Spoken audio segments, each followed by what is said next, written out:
السلام علیکم ورحمۃ اللہ وبرکاتہ۔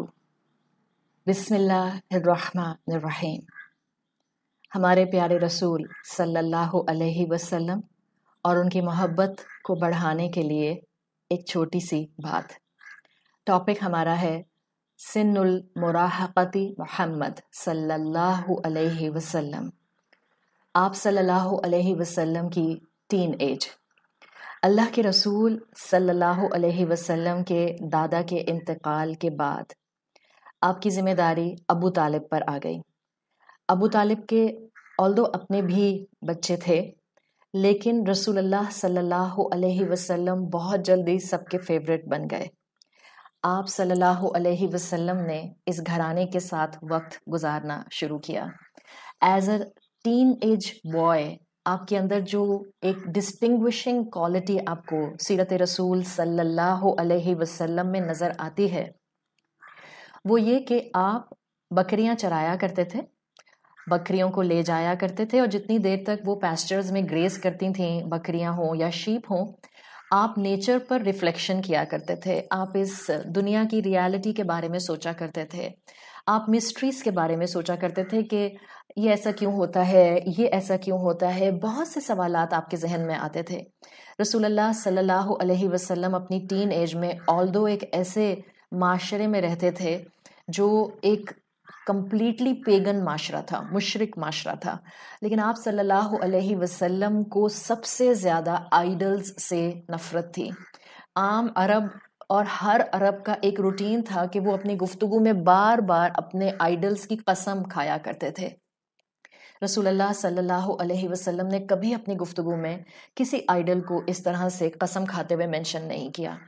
آپ صلی اللہ علیہ وسلم اپنے آس پاس ماحول دیکھتے تھے تو آپ کو بہت عجیب لگتا تھا، اس لیے کہ ہر کوئی ایک پاور، پوزیشن، سٹیٹس اور مال جمع کرنے کی سٹیٹ میں نظر آتا تھا۔ اسی لیے بہت سے سیرت نگار یہ بات لکھتے ہیں کہ رسول اللہ صلی اللہ علیہ وسلم کو اپنے جیسا کوئی ہارڈلی نظر آتا تھا۔ In his childhood, in his teen age, he was a quiet person.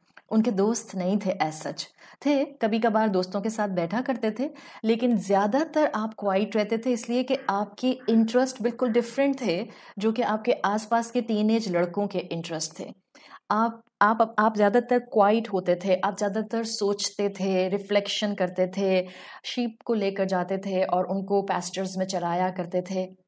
آپ دیکھیں رسول اللہ صلی اللہ علیہ وسلم ایک مرتبہ مکہ میں اپنے دوستوں کے ساتھ ایک میرج سیلیبریشن میں جا رہے تھے۔ ابھی گھر کے قریب ہی پہنچے تھے کہ وہاں سے گانے بجانے کی آوازیں آنا شروع ہو گئیں۔ آپ صلی اللہ علیہ وسلم ابھی گھر کے دروازے کے قریب ہی تھے کہ آپ کو ڈیزی فیلنگز ہونے لگ گئیں۔ آپ کو لگا کہ جیسے آپ کا سر بھاری ہو رہا ہے، اور آپ پھر واپس جا کر آرام کرنے لیٹے اور اتنا گہری نیند سوئے کہ آپ کی آنکھ صبح کھلی۔ یہ وہ واقعہ ہے جو بتاتا ہے کہ اللہ اپنے پیارے بندوں کو کیسے برائیوں سے بچا لیتا ہے۔ اللہ کے رسول صلی اللہ علیہ وسلم کو بڑے کاموں کے لیے سیف کرنا تھا، تو اللہ کے نبی کو اس طرح سے اللہ نے سیف کیا کہ وہ اس محفل کا حصہ نہیں بن سکے۔ Now here is a point، کبھی کبھی ہم خود کسی چیز کو بہت شدت سے چاہ رہے ہوتے ہیں اور وہ چیز ہماری دعا مانگنے کے باوجود ہمیں نہیں مل رہی ہوتی۔ کبھی کبھی ہمارے بچے کسی لائف سٹائل کی ایسپیکٹ کو بہت بے چینی سے اڈاپٹ کرنا چاہ رہے ہوتے ہیں، لیکن وہ کسی وجہ سے بھی XYZ وجہ سے وہ اڈاپٹ نہیں کر پاتے۔ So tell them and tell yourself to کہ اللہ آپ کو بہرحال اس چیز میں فال ہونے سے بچا رہا ہوتا ہے۔ ہو سکتا ہے آپ بہت جو گڑ گڑا کر مانگ رہی ہیں، اس چیز کا مل جانا الٹیمیٹلی ان یور فیوچر آپ کو شاید اللہ سے خدا نخواستہ دور کر دے، کسی نیکی کے کام سے دور کر دے، کسی بہت اچھے ہائی پرپس کی طرف جاتے ہوئے قدموں کو روکنے کی وجہ بن جائے، جیسے اللہ نے اپنے حبیب صلی اللہ علیہ وسلم کو اس گیدرنگ میں شرکت سے روکا۔ آپ کی زندگی گزر رہی تھی اراؤنڈ 12 to 14 to 15 ایئرز آپ کی ایج تھی۔ یہ ٹائم آیا کہ جس میں مکہ سے جو مرچنٹس ہوتے ہیں، جو بزنس کرنے والے سوداگر ہوتے ہیں، ان کا قافلہ سیریا جا رہا تھا۔ ابو طالب بھی اس میں جا رہے تھے۔ ابو طالب نے آپ صلی اللہ علیہ وسلم کو اپنے ساتھ لے جانے کا فیصلہ کیا۔ This was the first journey of رسول اللہ صلی اللہ علیہ وسلم آؤٹ آف دا عربیہ۔ آپ صلی اللہ علیہ وسلم ابو طالب کے ساتھ اس قافلے کے اندر سیریا کی طرف بڑھے. سیریا کے اندر وہ ایک سینٹرل پوائنٹ تھا جہاں رومنز آتے تھے اور اس ٹائم پیریڈ میں مکن مرچنٹس کے ساتھ جو تھے وہ ٹریڈنگ کرتے تھے. جب یہ قافلہ سیریا کے قریب پہنچ رہا تھا، سیریا میں اس وقت ایک بہت ہی مارکیٹ پلیس میں پرومیننٹ جگہ تھی جو کہ نسلوں سے چلی آ رہی تھی، اور یہاں پر مونکس بیٹھا کرتے تھے، وہ اپنی میڈیٹیشن کرتے تھے، اور ایک کائنڈ آف ان کی ایک جس کو آپ کہتے ہیں عبادت گاہ، یہ وہ تھی. نسل در نسل مونکس یہاں بیٹھا کرتے تھے اس وقت میں. اور یہ وہ جگہ تھی جہاں پر ان کے بہت پرانے یعنی جو ریلیجس اسکرپچرز ہوتے ہیں یہ رکھے ہوتے تھے. اس ٹائم کا مونک بحیرہ تھا. بحیرہ اپنی میڈیٹیشن کرنے کے لیے کھلی ہوا میں بیٹھا ہوا تھا اپنے اس عبادت گاہ کے باہر، اور اس نے دور سے دیکھا کہ قافلہ آ رہا ہے. اس کو پتہ چل گیا کہ یہ قافلہ مکہ سے آ رہا ہے. بحیرہ کیونکہ آپ دیکھتے ہیں نا کہ جب انسان آبزرو کر رہا ہوتا ہے چیز کو باہر کھلی فضا میں، تو کوئی چیز موو کرتے ہوئی نظر آتی ہے تو انسان کی نظریں اس پر اٹک جاتی ہیں. تو بحیرہ بتاتا ہے کہ بحیرہ بھی اس کاروان کو، اس قافلے کو اپنے قریب آتا ہوا دیکھ رہا تھا. واٹ ہی آبزروڈ کہ جب یہ قافلہ قریب آ رہا تھا مارکیٹ پلیس کے، تو کہتا ہے کہ میں نے آبزرو کیا کہ ایک چھوٹا سا بادل کا ٹکڑا ہے جو ون آف دا ٹریولرز اس کے اوپر ہی ایسے لگ رہا ہے کہ جیسے موو کر رہا ہے ساتھ ساتھ، جیسے جیسے کاروان موو کر رہا ہے تو ایک چھوٹا سا بالکل بادل کا ٹکڑا کلیئر بلو اسکائی کے اوپر موو کر رہا ہے، جیسے کسی ایک ٹریولر کو وہ شیڈ کر رہا ہو. بحیرہ آبزرو کرتا رہا.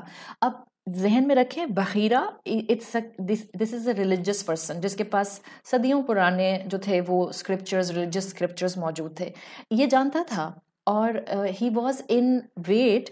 اس کو پتا تھا کہ جیزس کے بعد، عیسیٰ علیہ السلام کے بعد ایک رسول، ایک میسنجر نے آنا ہے، اور ان کے مینیوسکرپٹس کے اندر جو ان کے ریلیجیس پیپرز تھے، جو ان کے ریلیجیس جو صحیفے تھے، اس میں رسول اللہ صلی اللہ علیہ وسلم کے بارے میں مینشن تھا کہ ایک رسول آئیں گے آفٹر جیزس، آرفن ہوں گے، ان کے یہ کریکٹرسٹکس ہوں گے. تو بحیرہ کو بہت شوق تھا اور اس کی خواہش تھی، یہ پریئرز کرتا تھا کہ اس کو موقع مل جائے جیزس کے بعد آنے والے پروفٹ سے ملنے کا، اور یہ جانتا تھا کہ یہ مکہ میں آئیں گے. تو اب یہ قافلہ آتا ہوا بحیرہ دیکھ رہا ہے، اور وہ دیکھ رہا ہے کہ ایک چھوٹا سا کلاؤڈ ہے جو ایک کسی بھی ٹریولر کے اوپر ہے، اس کو نہیں پتا کس کے اوپر ہے. اب ہوتا یہ ہے کہ یہ قافلہ مکہ پہنچ جاتا ہے، ٹریڈنگ سٹارٹ ہو جاتی ہے. بحیرہ اس انٹینشن سے کہ شاید اس میں کچھ ہے جو میرے لیے فائدہ مند ہے، اور اس کو لگتا ہے کہ شاید میں صحیح سوچ رہا ہوں جو کچھ میں سوچ رہا ہوں کہ جو میں نے بادل کو دیکھا ہے. اس لیے کہ اس نے آبزرو کیا تھا کہ وہ جب قافلہ پہنچا تو اس نے دیکھا کہ جیسے ہی ایک اس ٹریولر جو اس قافلے میں ہے، جب وہ کسی درخت کے سائے میں آتا ہے تو بادل ایک دم سے کلیئر اسکائی پر سے غائب ہو جاتا ہے، اور جیسے ہی وہ درخت کے پاس سے ٹریولر ہٹتا ہے تو بادل اس کے اوپر اپیئر ہو جاتا ہے. بحیرہ کو لگا میریکل ہے، بحیرہ کو لگا میرا خیال ہے. سو جسٹ ٹو کنفرم اس نے مکہ سے آنے والے اس پورے قافلے کو کھانے پر انوائٹ کیا. اور سیرت نگار لکھتے ہیں، جو ہسٹورینز ہیں وہ کہتے ہیں کہ مکہ والے حیران ہو گئے، اس لیے کہ وہ تو ہر سال آیا کرتے تھے سیریا ٹریڈنگ کے لیے، لیکن اور بحیرہ بہت پرانا ان کا موق تھا، اور کہتے ہیں مکہ والے کہ اس سے پہلے بحیرہ نے ہمیں کبھی اس طرح سے کھانے پر انوائٹ نہیں کیا تھا، لنچ پر یا ڈنر پر انوائٹ نہیں کیا تھا. اینی ہاؤ وہ سب پورا قافلہ جو تھا وہ بحیرہ کے پاس کھانے کی دعوت پر پہنچا. جب یہ سب پہنچ گئے تو بحیرہ نے پوچھا کہ آپ سب لوگ آ گئے؟ تو کسی نے کہا کہ نہیں، ہاں سب نہیں ہیں، آلموسٹ سب ہیں، بس ایک نہیں ہے. تو بحیرہ نے پوچھا کہ کون نہیں آیا؟ انہوں نے کہا ایک ینگ بچہ ہے جس کو ہم اپنے اونٹوں کی حفاظت کے لیے چھوڑ کر آئے ہیں. بحیرہ نے کہا ان کو بھی بلائیے. کسی نے پوچھا وہ کون ہے؟ تو ان میں سے ایک نے نام بتایا، محمد ہیں صلی اللہ علیہ وسلم، جن کو ہم اونٹوں کی حفاظت کے لیے چھوڑ کر آئے ہیں. بحیرہ نے کہا ان کو بھی بلائیے، اور انسسٹ کیا کہ نہیں آپ ان کو بھی بلائیں اور وہ بھی کھانا کھائیں. آپ صلی اللہ علیہ وسلم ایک ٹین ایجر بوائے، اور آپ صلی اللہ علیہ وسلم آتے ہیں، آپ بھی کھانے میں شامل ہوتے ہیں. بحیرہ پورا ٹائم رسول اللہ صلی اللہ علیہ وسلم کو آبزرو کرتا رہتا ہے، اور پھر بحیرہ جو ہے وہ کھانے کے بعد بہت سی چیزیں وہ محسوس کرتا ہے، اور پھر وہ کھانے کے بعد اللہ کے رسول صلی اللہ علیہ وسلم کو ایک طرف لے کر آتا ہے اور ان سے کچھ باتیں کرتا ہے, ان کی فیملی کے بارے میں پوچھتا ہے, اور ان کا رائے پوچھتا ہے, آئیڈلس کے بارے میں آپ کی رائے کیا ہے. تو رسول اللہ صلی اللہ علیہ وسلم اپنی رائے دیتے ہوئے بحیرہ کو بتاتے ہیں کہ this is the most hated thing on the earth, جو مجھے ناپسند ہے بت اور ان کی عبادت, اور میں کبھی بھی ان کی جو ہوں وہ پریزنس پسند نہیں کرتا. بحیرہ چیک کرنے کے لیے کہ عرب کلچر کے اندر یہ نارمل عادت ہے کہ بات بات پر قسم کھاتے ہیں اپنے بتوں کی. تو بحیرہ چیک کرنے کے لیے رسول اللہ صلی اللہ علیہ وسلم سے کہتا ہے کہ اچھا اس کی اگر آپ قسم کھا لیں تو کیسے. تو اللہ کے رسول بالکل کہتے ہیں میں یہ کام نہیں کر سکتا. بحیرہ کو یقین ہونے لگ جاتا ہے, ابو طالب سے پوچھتا ہے یہ آپ کے کون ہیں, آپ کا ان سے کیا رشتہ ہے. ظاہر ہے ابو طالب چچا تھے اور اپنے دل کے ٹکڑے کی طرح رسول اللہ صلی اللہ علیہ وسلم سے محبت کرتے تھے, تو کہتے ہیں میرا بیٹا ہے. بحیرہ دل میں سوچتا ہے بیٹا نہیں ہو سکتا, اس لیے کہ جو لاسٹ پروفٹ آنا ہے جیزس کے بعد وہ آرفن ہوں گے. پھر بحیرہ ابو طالب کو یہ کہہ کر رخصت کرتا ہے کہ ان کی بہت حفاظت کیجیے گا, ہی از اے ویری پریشیس چائلڈ. رسول اللہ صلی اللہ علیہ وسلم کا بچپن اور آپ کی جوانی, جس میں ابھی آپ کے اوپر رسالت نہیں آئی, آپ کو اسی کے اندر وہ صفات نظر آتی ہیں جس سے آج ہمیں اپنی زندگی میں بہت سی چیزیں سمجھنے کے لیے میپنگ سسٹم نظر آ سکتا ہے. رسول اللہ صلی اللہ علیہ وسلم اللہ کے چنے ہوئے تھے. بعض اوقات آپ کے بچوں میں سے کوئی ایک بچہ کوائٹ ہوتا ہے, بعض اوقات آپ کے بچوں میں سے کوئی ایک بچہ باقی لوگوں میں گھل مل نہیں رہا ہوتا. آپ سمجھیں اللہ اس بچے کو کسی کام کے لیے پریپیئر کر رہا ہے, بجائے اس کے کہ ہم کہیں کمزور ہے, ویک ول پاور کا ہے, بات نہیں کرنی آتی, انڈر کانفیڈنٹ ہے. کس نے کہا کہ آپ اس کو ایسا سوچیں؟ جو بچہ آج کے دور میں جہاں ہر انسان is like a chatterbox and constantly اس پر بات ہو رہی ہے, اس پر بات ہو رہی ہے, اس پر چیٹنگ ہو رہی ہے, اس پر بلاگ میں لکھ رہے ہیں, اس کے اوپر ویڈیو پوسٹ ہو رہی ہے, اس پر جو ہے وہ انفلوئنسر بن کے جو ہے کچھ پوسٹ کیا جا رہا ہے, یہاں سٹوریز ڈل رہی ہیں. اس پورے سیناریو میں آپ کی اولاد میں سے کوئی ایک بچہ ایسا ہے جس کو سوشل میڈیا کا شوق نہیں ہے, آپ کا کوئی بچہ ہے جو بہت زیادہ فرینڈز نہیں بناتا, آپ کا کوئی بچہ ہے جو چیٹر باکس کی طرح ہر وقت چٹر چٹر چٹر چٹر بولتا نہیں رہتا. You should take care of this child. میں یہ نہیں کہہ رہی کہ باقی بچوں کے اوپر آپ توجہ نہ کریں. بینگ پیرنٹس ہوتا کیا ہے کہ آپ کے 4 بچے ہیں, 4 میں سے 3 بچے آپ کو چیٹر باکس کی طرح ہر وقت جو ہے وہ بزی رکھتے ہیں, انوالو رکھتے ہیں, زیادہ آؤٹ آف ہینڈ ہو رہے ہوتے ہیں. تو ماں باپ کا کیا ہوتا ہے کہ ماں باپ کی ساری توجہ ان 3 کو ہینڈل کرنے میں اتنی زیادہ لگ جاتی ہے کہ کہیں یہ بگڑ نہ جائیں, اور وہ جو ایک کوائٹ سا ہے, اما ابا کو لگتا ہے وہ تو ہمارا انعام ہے, کونے میں بیٹھا رہتا ہے, تنگ بھی نہیں کرتا, بار بار جو ہے وہ خواہشات کی لسٹ بھی نہیں دیتا, بار بار فرینڈس کے ساتھ کہیں جانے کی بات بھی نہیں کرتا.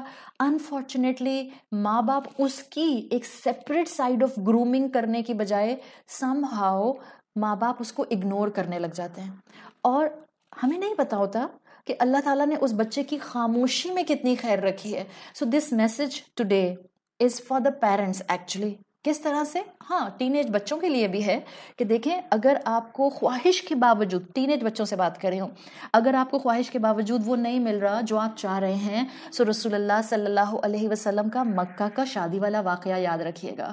اللہ نے ان کو سیو کیا. ان دا سیم وے اللہ آپ کو سیو کر رہا ہوتا ہے. اگر اماں ابا آپ کو فرینڈس کے ساتھ کہیں جانے کی اجازت نہیں دے رہے ہوتے, اللہ آپ کو پریپیئر کر رہا ہوتا ہے کسی بہترین ریوارڈ کے لیے, کسی بہترین کام کے لیے, کسی بہترین ایکسیپٹنس کے لیے. And I will talk to parents regarding the kid who is quiet among your children.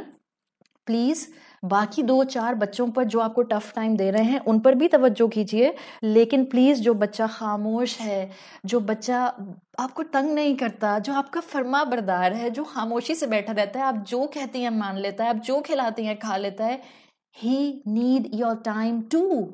He needs your attention too. He needs your counseling too. He needs your pampering too. دیکھیں اس میں کیا quality ہے اور اس کو polish کرنے کی کوشش کریں. اللہ نے اس کو آلریڈی آپ کو تیار کر کے دیا ہے فار اے گریٹر کاز.